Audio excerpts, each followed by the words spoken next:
어젯밤 기도할 때 아버지께 이런 간구를 드렸습니다.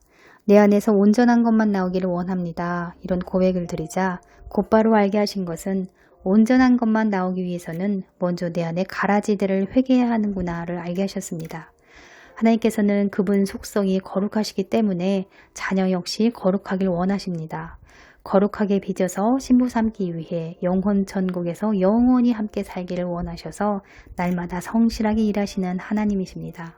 우리가 그분의 뜻을 알지 못하고 여전히 내가 원하는 것을 얻기 위해 기도하고 삶에서는 내 마음대로 살다가 힘든 일이 있을 때나 겨우 기도의 자리로 나아가지 않습니까? 그렇게 해서라도 하나님을 찾게 만드시는 것입니다. 자녀들을 그냥 내버려 두었다가는 악한 영이 이끄는 대로 넓은 길을 걷다가 결국 사망에 이르기 때문에 고난을 허락하시고 문제도 허락하시는 것입니다. 이스라엘 백성들처럼 하나님을 믿지 못해서 늘 원망하고 불평하고 하나님을 시험하며 불순종하는 일이 없어야 하겠습니다. 매를 순하게 받으려면 심령이 가난하고 목말라야 하며 영적인 갈망, 하나님을 향한 갈망이 있어야 합니다. 그래야 그분을 만나기 위해서라도 순종하게 되거든요. 팔복이 임하는 은혜가 있기를 축복합니다. 오늘도 신실하게 일하시는 하나님은 내 삶을 주관하시고 다스리시기 때문에 거룩한 백성으로 빚어가기 위해 삶을 통해 내 안에 올라오는 쓴뿌리, 허물, 연약함, 죄성들을 보게 하시고 깨닫게 하시고 뉘우치게 하시고 참회하게 하시면서 회개의 영을 통해 내면의 더러움을 씻어주시고 약한 영의 결박, 죄의 사슬을 끊어주시고 자유롭게 해주셨던 거구나를 알게 하셨습니다. 그래야 온전한 것이 나오는구나 이걸 알게 하셨습니다. 온전한 것만 나오게 하기 위해서는 회개가 그토록 중요하구나를 알게 하셨습니다. 그리스도인이라고 하더라도 우리에게는 양심이 역사합니다. 성령과 악령이 역사하는데 얼마나 회개가 되었느냐에 따라서 내 안에서 나오는 것이 달라진다는 것입니다. 여러분 마음이 새롭게 되면 생각이 바뀝니다. 생각이 바뀌어야 인생도 신앙도 바뀝니다. 근본적인 것이 다뤄져야 변화된 삶, 능력 있는 삶을 살게 됩니다. 영은 거듭남으로 새롭게 되었지만 혼은 타락한 본성과 찌꺼기가 그대로 있기 때문에 하나님의 뜻을 거스르고 대적하는 삶을 삽니다. 말씀과 기도와 순종으로 마음이 새롭게 변화되면 내 안에서 성령의 역사가 더 많이 흘러나옵니다. 반대로 회개가 안 되고 성령의 역사보다는 악령의 역사가 더 많이 흘러나옵니다. 그러니까 질병이 생기고 삶과 가게에 저주가 흐르는 것입니다. 그래서 하나님께서는 마음을 새롭게 함으로 변화를 받으라고 말씀하십니다.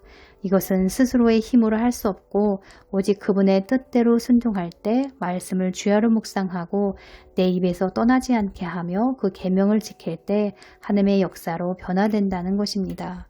기본을 지키지 않으면 순종하지 않으면 악한 영에게 종속되어 악한 영이 넣어주는 생각을 따라 행동하고 말하게 됩니다.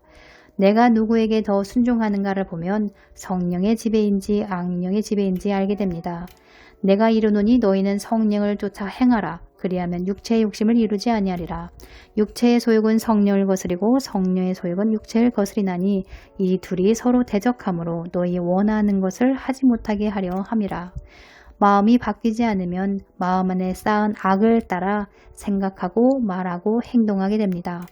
마음에 쌓은 악이 무엇이 있을까요? 육체의 소욕은 음행, 더러운 것, 호색, 우상숭배, 술수, 원수 맺는 것, 분쟁과 시기질투, 분냄, 당짓기, 불리함, 이단, 술취함, 방탕함 등이 있습니다. 이런 일을 하는 자는 하나님 나라를 유업으로 받지 못한다고 성경은 말씀합니다. 어떤 눈으로 상대방을 바라보십니까? 시기질투하는 색안경입니까? 아니면 미움의 색안경, 음란의 색안경, 비판의 색안경으로 보십니까? 이런 색안경은 내 마음 안에 마음 상태가 그렇기 때문에 그런 눈으로 세상도 상황도 사람도 보는 것입니다. 상대가 이상한 게 아니라 내가 보는 눈이 이상해서입니다. 내 눈에 들보는 보지 못하고 남의 눈에 티만 보는 상태인 것이죠. 이런 마음 상태를 바꿔가기 위해 너를 낮추시고 너를 시험하사 내 명령을 지키는지 아니 지킨지 알려 하심이라. 낮추시고 시험하신다는 것입니다. 하나님의 명령에 순종하는지 불순종하는지를 보시겠다는 것입니다. 그분의 인도하심에는 섬김의 자세가 요구되는데요. 사람을 섬기면서 자신의 내면을 보게 하시고 인내와 끈기를 갖게도 하십니다. 원수라도 섬기게 하시는 하나님이니 자신에게 놓여진 상황과 문제들 앞에 자세를 낮추고 내 안에서 올라오는 쓴뿌리들을 회개하며 부지런히 하나님께 드리면서 기도하면 됩니다. 이런 과정을 통해서 내면이 빚어지는 것입니다. 하나님께서 말씀하셨습니다. 너희의 섬김이 하늘의 창고에 상급으로 쌓이는 거란다. 너희 행위에는 상급이 있습니다. 상급이 쌓여야 천국에서 누릴 수 있게 됩니다. 상급이 없으면 가난하게 살 수밖에 없습니다. 아침에 일어나니 마음으로 섬기기를 주께 하듯 하라. 이 말씀을 주시길래 기도하면서 간구했습니다. 마음으로 섬기기를 주께 하듯 하길 원합니다. 그렇게 할 수 있도록 힘주시고 지혜를 주시옵소서. 영혼들을 향한 긍휼함을 주시고 넓은 마음을 주시옵소서라고요. 하나님 나라를 위해 섬기고 투자하는 자가 가치를 아는 자입니다. 그런 저와 여러분이 되기를 원합니다. 오늘도 하나님의 은혜와 사랑과 자비의 손길이 함께하길 기도합니다. 감사합니다.